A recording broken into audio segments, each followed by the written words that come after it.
Hey, and welcome to another episode of Courtney's Kitchen. Tonight I have decided to try to make nacho cheese sauce.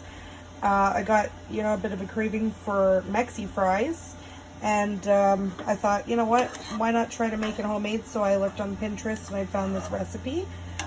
So, yeah, I'm going to film it throughout the course of making it, and hopefully it turns out okay, but I guess we'll wait and see. All right, we'll see you soon.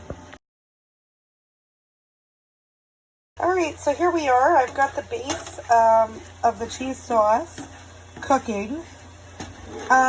So the recipe I had said to mix butter and flour together, so that's what's actually in here. It's actually margarine, imperial margarine.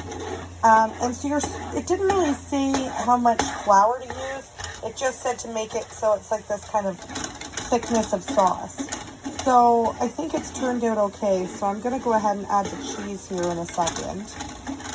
And from my understanding, you got to cook it really slow once you start adding the cheese and milk.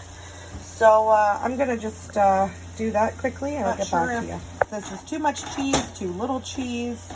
I really don't know at this point. It didn't really give me any, the video I watched didn't really give me any specific instructions. Right now, I personally have roughly 1.5 cups of cheese in there. I used about 2 to 4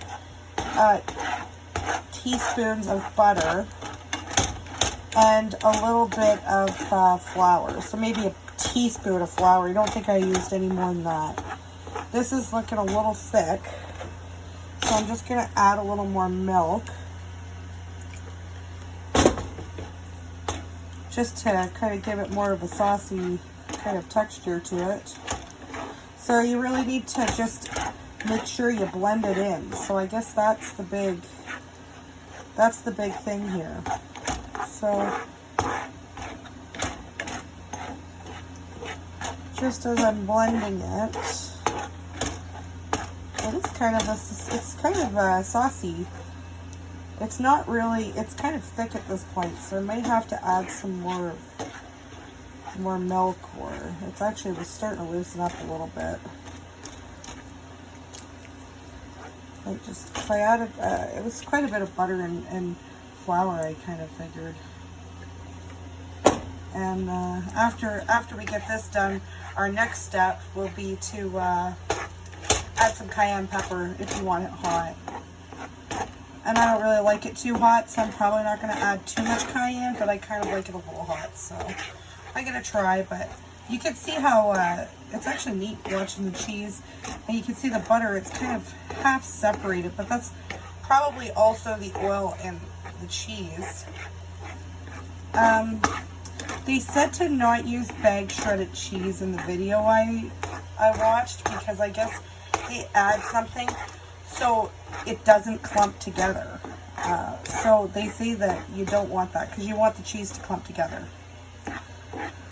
Actually, it's kind of getting to be a nice sauce here, so that's nice.